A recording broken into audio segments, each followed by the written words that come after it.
Le Monde selon Adler. Bonsoir Alexandre. Bonsoir Nicolas. On en parlait dans le journal, le rachat du Club Med par une grande entreprise chinoise. C'est une preuve de plus de la volonté de la Chine de devenir une puissance capitalistique ? Ah, certainement. Les Chinois sont tout à fait d'accord pour l'entrée de capitaux en Chine. C'est ce qui a permis cette espèce de boom de l'exportation qui a porté les Chinois au sommet de la croissance pendant plus de 15 ans.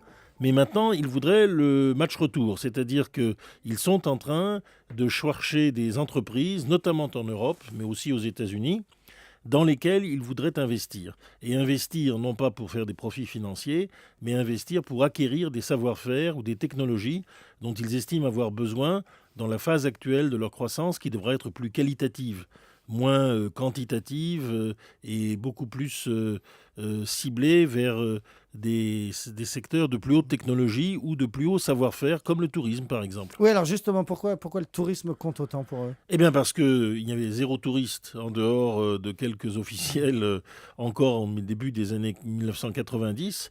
Et aujourd'hui, on pense qu'il y a peut-être 200, 300 000 Chinois qui vont visiter la France. D'ailleurs, ils ont remplacé un petit peu les Japonais là, chez Louis Vuitton pour visiter la Tour Eiffel et se faire photographier.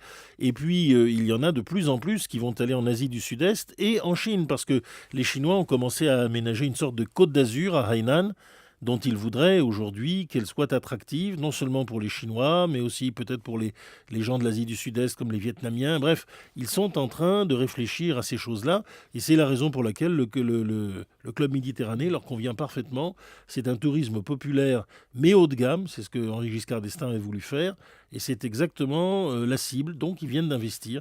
Mais ce n'est pas fini. À mon avis, les Chinois, à part le port du Pirée qu'ils ont sauvé dans la débâcle grecque, ont des tas d'ambitions en Europe, et ce n'est pas si mal. Merci beaucoup et à demain Alexandre Adler. Dans un instant, Jean-Philippe Rémy, grand porteur du Monde, de retour de Syrie et l'invité d'Europe 1 Soir.